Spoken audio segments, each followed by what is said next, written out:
안녕하십니까, 알림이 황희두입니다. 어제 한동훈 비대위원장이 취임을 하면서 또 황당한 소리를 내뱉었습니다. 개딸 전체주의 타령하고 그러더니 지역구도 비례대표로도 출마 안 한다, 이런 얘기들 쏟아내는데 반응은 싸늘하고요. 꽃게손 논란만 기억에 남아있죠. 오죽하면 같은 당 유승민 전 의원도 실망스럽고 생뚱맞다, 이렇게 비판했고요. 어쨌든 한동훈 등장으로 이준석 신당도 동력이 약해졌다. 오늘 탈당 기자회견을 하지만 한동훈 등판에 최측근인 김용태 씨의 국힘 잔류로 이준석 씨의 상황이 애매해졌다는 평가가 나오고 있는 겁니다. 한 달간 실컷 언플만 하면서 이미지 소모만 됐다, 전문가들도 이런 평가를 하고 있고요. 더 이상 국힘에선 이준석 씨를 잡을 필요도 없어진 셈이다. 국힘에 있을 때나 전 대표 역할로 행보에 관심을 받았던 거지, 신당 차리면 새로울 게 뭐가 있겠냐, 이런 평가들이 나오고 있습니다. 네이버 댓글에서도 빨리 좀 나가라, 이런 반응들이 대부분이고요. 심지어 장예찬 최고위원은 이준석 씨를 향해 인성 파탄 났다면서 잡을 필요 없다, 이렇게 돌을 던지고 있습니다. 내부 싸움이 계속해서 커질 것으로 보이고요. 아주 별별 코미디 같은 소식들이 전해지고 있죠. 장제원 아들 노엘 씨는 갑자기 민주당을 지지한다, 물론 진심이 아니라 조롱이겠지만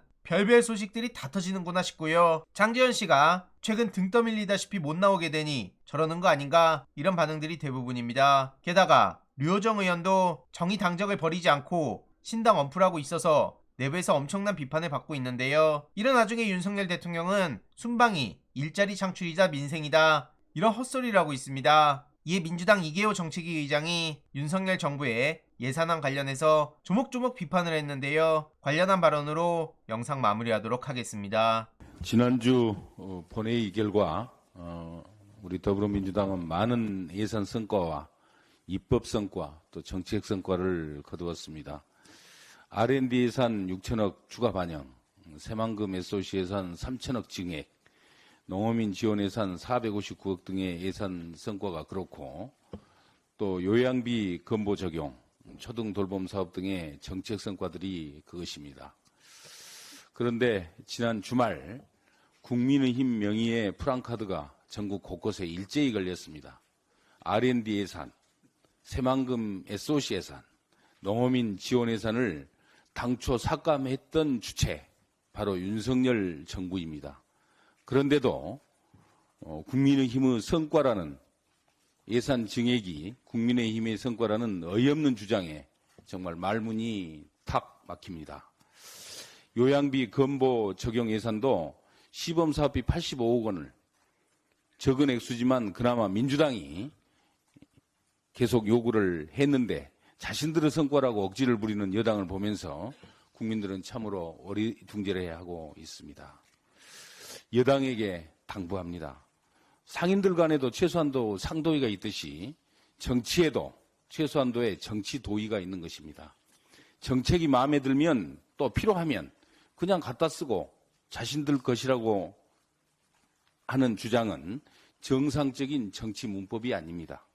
최소한도 출처는 밝히고 가져다 쓰기 바랍니다. 여당다운 최소한도의 품격을 지켜야 합니다.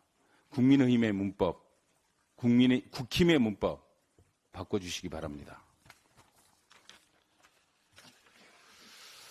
정부 여당이 지난 21일 당정협의를 거쳐서 우리 민주당이 그동안 꾸준히 주장해왔던, 또 총선의 정책 공약으로 제시하고 있는 간병비 부담 경감 방안을 발표를 했습니다. 우리 당은 이미 요양병원 간병비 건보 급여화를 공약으로 내놓은 바 있기 때문에 간병비 부담 완화를 위한 정부의 정책 발표 환영합니다. 그렇지만은 국민들에게 가장 부담이 되고 있는 요양병원 간병비에 대한 대책이 고작 시범사업을 추진하겠다는 정도의 수준이어서 참으로 실망스럽습니다. 정부 여당의 발표 내용을 자세히 보면 전국 요양병원 1,400개 중에서 고작 10개 요양병원에 600명을 대상으로 내년 7월부터 시범사업을 추진하겠다고 합니다. 그러면서 마치 내년부터 간병비 지원이 대폭 확대가 돼서 국민 부담이 5분질로 줄어들었다고 홍보하고 있습니다. 또한 정작 본 사업의 시행은 2027년이기 때문에 사실상 윤석열 정권 임기 동안에는 제대로 된 본 사업을 추진할 할 수 있을 것인지조차 미지수입니다. 결국 다음 정권으로 과제를 떠넘기는 모양새가 되고 있습니다. 한마디로 눈속임 정책에 불과합니다.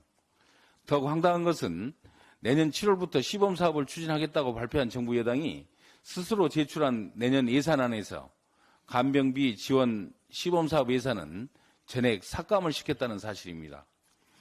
예산을 전액 삭감시켰던 정부가 내년부터 시범 사업을 추진하겠다고 발표를 하고 당장 국민들에게 혜택이 돌아갈 것처럼 홍보를 하고 있으니 최소한도 염치조차 없는 정부입니다.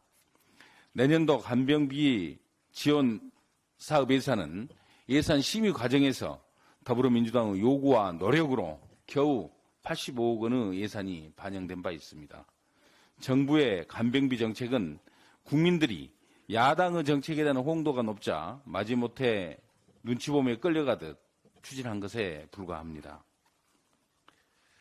더불어민주당은 간병비 부담을 획기적으로 줄이기 위한 법과 제도적 근거를 마련하고 요양병원 간병비에 대한 건강보험 적용이 조속히 이루어질 수 있도록 꼭 만들겠습니다. 주식 양도세 부과 대상 기준을 종목별 10억 원 이상 보유에서 50억 원 이상 보유로 완화할 경우에 과세 인원이 70% 가까이 급감하는 것으로 파악이 되었습니다. 한국예탁결제원 자료에 따르면 작년 말 기준 유가증권 시장과 코스닥 시장에서 한 종목의 주식을 10억 원 이상 보유한 사람은 13,368명에 불과하며 50억 원 이상 보유한 사람은 총 4,161명에 그쳤습니다. 따라서 주식 양도소득세 과세 기준을 종목당 10억 원에서 50억 원으로 올리면 과세 대상자가 13,368명에서 4,161명으로 무려 9,207명, 68.9%나 감소하는 것입니다. 이번 주식 양도세 완화는 사실상 윤석열 대통령의 직접적인 요구로 추진됐다는 사실이 언론을 통해서 밝혀지고 있습니다. 윤석열 대통령은 네덜란드 순방을 마치고 귀국한 이후에 숫자만 보지 말고 현실을 보라며 투자자 입장에서 정책을 펴라고 지시했다고 합니다. 결국 이번 과세 대상에서 제외되는 고작 9천여 명의 거액 자산가를 위해서 정권에 관계없이 20여 년 동안 진행되어 온 과세 정상화인 형평성 제고 노력을 일거에 깨버린 것입니다. 정부는 역사와 정의의 후퇴에 대한 책임을 반드시 져야 할 것입니다. 또한 이번 사태로 밝혀진 게 한 가지 있습니다. 최상목 경제부총리 후보자가 경제사령탑이 될 수 없음이 명백하게 드러났습니다. 최상목 후보자는 2016년 기재부 차관으로 재직할 당시에 주식 양도세 기준을 25억 원에서 15억 원으로 낮춰 과세 정상화 필요성을 역설했던 당사자입니다.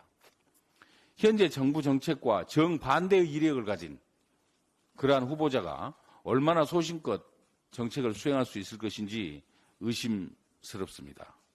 이런 후보자는 경제부총리로서 경제정책의 방향을 올바르게 이끌지 못할 것임은 자명합니다. 이상입니다. 이번 내용도 유익했다면 구독, 좋아요, 알림 설정, 멤버십 가입 정말 큰 힘이 된다는 점 말씀드리고 싶습니다. 주위에 널리 공유 부탁드립니다.